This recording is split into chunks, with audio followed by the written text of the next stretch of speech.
Untuk pertama kalinya di era modern, Keraton Kasunanan Surakarta memiliki dua raja sekaligus dalam satu tahta. Ini adalah fakta sejarah yang mengguncang tanah Jawa setelah Indonesia merdeka.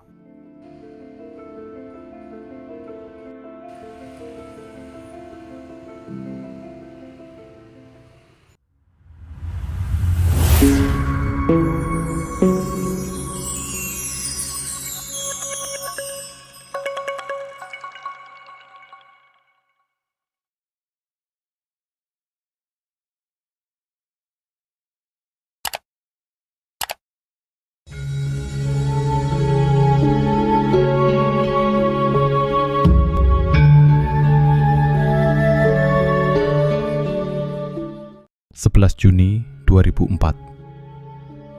Keraton Kasunanan Surakarta berduka. Sri Susuhunan Pakubuwono XII, raja yang memimpin selama hampir 6 dekade itu, mangkat, berpulang pada usia 79 tahun. Ia adalah simbol terakhir kejayaan Keraton Solo di era modern. Tak ada yang menyangka, kepergiannya bukan hanya meninggalkan duka, namun ia meninggalkan sebuah kekosongan kekuasaan. Dan kekosongan itu memicu konflik terbesar dalam sejarah Keraton Kasunanan Surakarta modern. Meski demikian, Sri Susuhunan Pakubuwono XII hanya meninggalkan pesan seorang raja itu harus memiliki kekuatan pribadi yang kokoh. Bahwa seorang raja itu harus mempunyai kekuatan pribadi yang kokoh.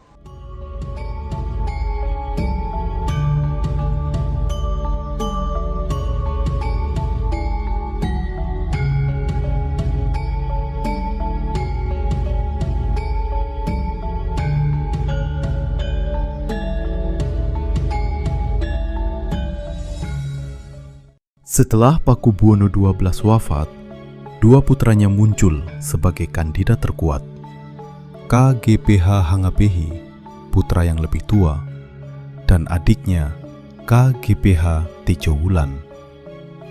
Keduanya adalah putra sah Pakubuwono XII, dan keduanya memiliki pendukung kuat di dalam keraton.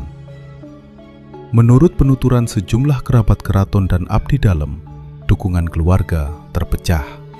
Sebagian mendukung Hangapehi, sebagian lagi mendukung Tejowulan. Keraton tidak lagi bersatu, keraton terbelah.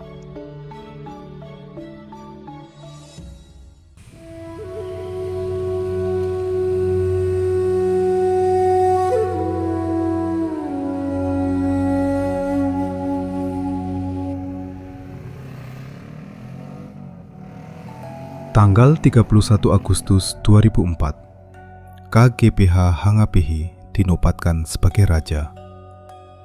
Ia mengambil gelar Pakubuwono XIII. Penobatan dilakukan di dalam keraton. Namun, di hari yang sama, peristiwa mengejutkan terjadi. KGPH Tejowulan juga menyatakan dirinya sebagai Pakubuwono XIII. Ia mengklaim memiliki legitimasi sah sebagai penerus. Namun, terjadi penolakan. Pintu keraton ditutup. Tejowulan tidak diizinkan masuk. Penobatannya bahkan dilakukan di luar kompleks keraton.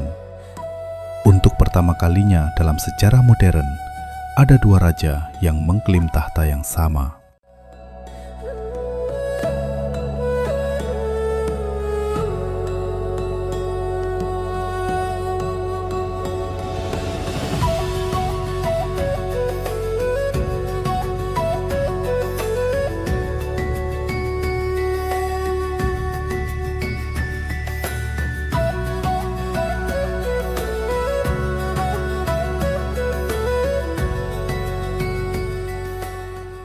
Banyak pihak, bahkan media nasional kemudian menyebut fenomena ini dengan istilah Raja Kembar.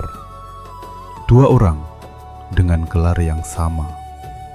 Dua orang mengklaim sebagai Raja Keraton Kasunanan Surakarta. Hangapehi memerintah dari dalam keraton, Tejowulan memerintah dari luar keraton. Menurut laporan berbagai media nasional, konflik ini bahkan membuat aktivitas keraton lumpuh. Dan untuk pertama kalinya, Keraton Surakarta mengalami krisis legitimasi terbuka.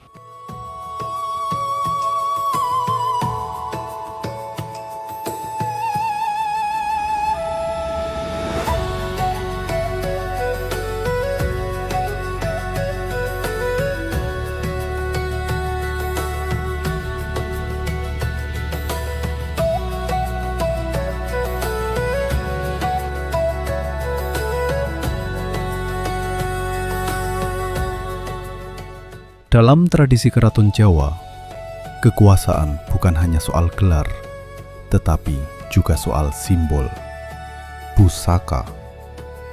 Masing-masing pihak mengklaim memiliki legitimasi adat, masing-masing pihak memiliki pendukung abdi dalam.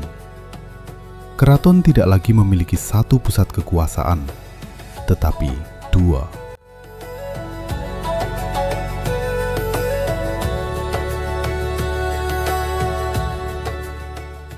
Konflik ini tidak selesai dalam hitungan hari, tidak juga dalam hitungan bulan, tetapi bertahun-tahun. Keraton Kasunanan Surakarta, yang dulunya simbol kekuasaan dan persatuan, menjadi simbol konflik keluarga. Masyarakat bingung, siapa raja yang sah?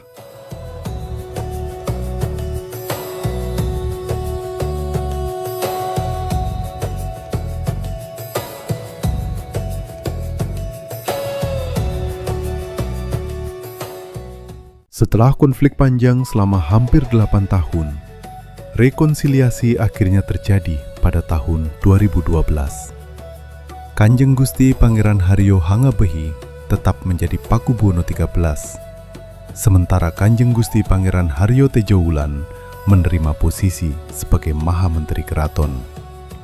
Konflik resmi berakhir. Namun peristiwa itu meninggalkan jejak sejarah.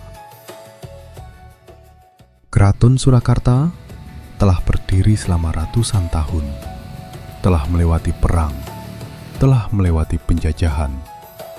Namun konflik terbesar keraton ternyata datang bukan dari luar, tetapi dari dalam, dari keluarga sendiri. Dan sejarah akan selalu mengingat tahun ketika Keraton Solo memiliki dua raja sekaligus dalam satu tahta. Inilah kisah Raja Kembar Keraton Kasunanan Surakarta Hadiningrat. Bagaimana menurut kalian? Apakah sejarah masih akan terulang kembali? Bagaimana kelanjutannya? Subscribe Info Surakarta untuk mengungkap sejarah tersembunyi lainnya.